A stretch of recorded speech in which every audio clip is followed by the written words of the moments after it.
नमस्कार दोस्तों, कैसे हैं आप लोग। गुड इवनिंग, सत श्री अकाल। आप सभी लोगों का स्वागत है हमारे इस YouTube चैनल पर। मैं आपको इतिहास से जुड़े हुए तथ्यों और करंट की जो रहस्यमयी घटनाएं हैं उनसे मैं आपको डेली रूबरू करवाऊंगा। कोशिश ये रहेगी कि प्रतिदिन आपको एक वीडियो प्रोवाइड किया जाए।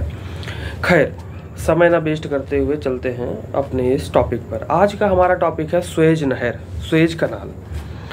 सुएज कनाल जो है वो एक कृत्रिम नहर है, और कृत्रिम नहर का मतलब ये है कि जो मानव द्वारा बनाई गई है। इसको बनाने वाले जो इंजीनियर थे उनका नाम था फर्दिनेंद द लेप्लेस।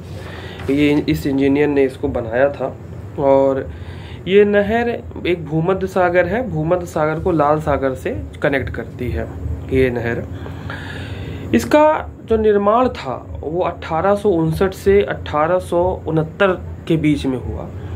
मतलब ये है कि ये लगभग 10 सालों तक इसका निर्माण चला। आधिकारिक रूप से कहा जाए कि जब इसमें मतलब जलयान चलने लगे तो वो डेट थी 17 नवंबर 1869। 17 नवंबर 1869 को बिल्कुल ऑफिशियली अनाउंस हुआ कि ये अब यहाँ से जलयान गुजरेंगे। पहले 1866 में जब ये बन रही थी तो इसमें पार करने में, इस नहर के एक छोर से दूसरे छोर को पार करने में लगभग 36 घंटे लगते थे। लेकिन अब इसमें 36 घंटे नहीं लगते हैं, ये केवल 18 घंटे में ही इसको पार किया जा सकता है। लंबाई इसकी लगभग 194 किलोमीटर के आसपास है। अभी ये जो नहर है ये मिस्र देश के नियंत्रण में है। अभी इस पर मिस्र देश का कब्जा है, और इसका इतिहास जो है वो काफ़ी अच्छा है, पेचीदा है। कहते हैं कि इस नहर को बनाने में पनामा नहर से लगभग जो है तिहाई खर्चा लगा था, जबकि इसकी लंबाई जो है वो पनामा नहर से 2 गुनी है ना।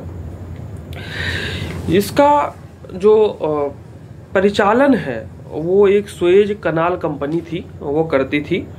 बाद में जो है इस पे ब्रिटिश ने कब्जा कर लिया। अभी वर्तमान में मिस्र के कंट्रोल में है। लेकिन अच्छा, तो उस समय जब ये सुएज कनाल कंपनी करती थी तो उसमें फ्रांस के आधे शेयर थे, तो लगभग ये फ्रांस के कब्जे में थी। बाकी 50% में अदर कंपनियां जो है अदर देश के शेयर थे।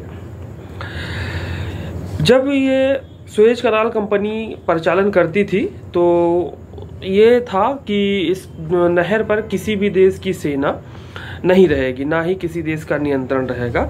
लेकिन 1904 में क्या होता है कि अंग्रेज जो थे वो ब्रिटिशर्स, वो जो है इस जो संधि थी इसको ठुकरा देते हैं और उस नहर पर अपनी सेना बिठा देते हैं। लेकिन फिर बाद में सुएज कनाल कंपनी और मिस्र के बीच में फिर ये समझौता होता है कि जो 99 साल के लिए पट्टा दिया गया था सुएज कनाल कंपनी को, वो 99 साल जब कंप्लीट हो जाएंगे तो ये पट्टा दे दिया जाएगा किसको, मतलब आधिकारिक रूप से नियंत्रण हो जाएगा फिर उस नहर पर मिस्र का। लेकिन होता क्या है कि 1951 में ही मिस्र देश में जो है आंदोलन हो जाता है। इसी सुएज कनाल नहर को, सुएज नहर को लेकर आंदोलन कर देते हैं लोग। और फिर जब विद्रोह होता है तो 1954 में ब्रिटेन की सरकार कुछ अपनी शर्तें रखती है, और शर्तों के साथ में फिर सुएज कनाल कंपनी से अपनी सेना हटा लेती है। हटाने के बाद में 1956 में वहाँ के मिस्र के राष्ट्रपति थे, नाम था अब्दुल नाजिर। तो अब्दुल नाजिर साहब ने इस नहर का राष्ट्रीयकरण कर दिया, है ना। इसका महत्व, इसके महत्व की बात करें तो इसका महत्व जो है वो बहुत ज़्यादा है।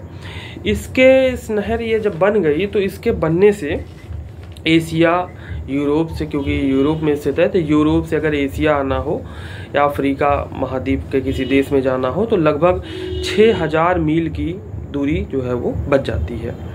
6000 मील बच गई। इस नहर में जो जलयान जो चलते हैं उनकी जो स्पीड होती है वो सामान्यतः 12 से 15 किलोमीटर पर आवर की होती है। ज़्यादा तेज़ इसमें जहाज़ नहीं चलते हैं, क्योंकि अगर ज़्यादा तेज़ जहाज़ चलेंगे तो साइड में इसके जहाज नहर के टूटने का खतरा रहता है। इस वजह से इसमें ज़्यादा जहाज़ नहीं चलते हैं। दो जलयान, मतलब दो जलयान हो वो जो है एक साथ इस नहर को पार नहीं कर सकते। एक जलयान को कहीं रोकना पड़ेगा तब दूसरा जलयान पार करता है। तो इस तरीके से एक दिन में अधिकतम 24 जलयान, एक दिन में अधिकतम 24 जलयान ही आ जा सकते हैं, पार कर सकते हैं सुएज कनाल को। फिर इसी वजह से इसमें आए गए दिन हमेशा जहाज फंसते रहते हैं जो टर्म्स एंड कंडीशंस को फॉलो नहीं करते। अभी 23 मार्च 2021 को ही एक जहाज फंसा था जिसका नाम आपने भी सुना होगा, एवर गिवन था। एवर गिवन जहाज था जो फंस गया था और 6 दिन बाद ये निकाला गया था, 6 दिन बाद निकला था। हर घंटे कहते हैं कि इस जहाज के फंसने से हर घंटे 3000 करोड़ रुपए का नुकसान हो रहा था। काफ़ी बड़ा अमाउंट है, 3000 करोड़ रुपए का नुकसान हो रहा था। ये जो एवर गिवन जहाज था, ये एवर गिवन जहाज चीन से सामान जो है वो लोड करके नीदरलैंड के एम्स्टर्डम बंदरगाह पर जा रहा था, तभी ये हादसा हुआ। ये जो एवर गिवन जहाज था लगभग 400 मीटर लंबा था और इसमें उस समय 2 लाख टन माल जो है वो लोड किया गया था।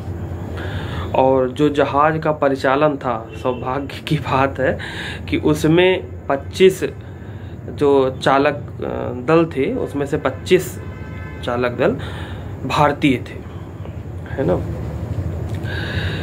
इसकी एक कहानी है कि जब जून 1967 में इज़राइल का जो है वो युद्ध चल रहा था, जून 1967 में इज़राइल ने का युद्ध हो रहा था किसके साथ में, मिस्र, सीरिया और जॉर्डन के साथ में। तो जो कि ये युद्ध 6 दिन तक चला था। तो इसकी वजह से ये जो नहर थी वो बंद कर दी गई थी और लगभग बंद करने से 15 जलयान उसी में सुएज नहर में फंस गए थे। कहते हैं कि इसमें से एक जलयान डूब गया था, बाकी जो 14 जलयान थे उनको बंद कर लिया गया था, उनको जब्त कर लिया गया था 8 साल तक। और इस वजह से 8 साल तक, जब तक ये विवाद सुलझा नहीं तब तक सुएज कनाल में कोई भी आवागमन नहीं हुआ। मतलब सुएज कनाल 8 सालों के लिए बंद रही। 2004 में भी इसमें जलयान फंसा था, 2006 में भी फंसा था, 2017 में भी जलयान इसमें फंसा था। और अंत में अभी जो रिसेंटली जो घटना हुई वो 23 मार्च 2021 को हुई थी। तो मेरे हिसाब से सर ये आज के लिए जो सुएज नहर का टॉपिक था वो पूरी तरीके से कंप्लीट हुआ। भूल चूक जो भी इसमें हो गई हो आप मुझे कमेंट के माध्यम से बताइएगा। नेक्स्ट वीडियो में उसको करेक्ट करने की कोशिश करेंगे। इसी के साथ शुभ रात्रि, गुड नाइट, सब्बा खैर। मिलते हैं आप लोगों से नेक्स्ट वीडियो में। Thank you for watching this video.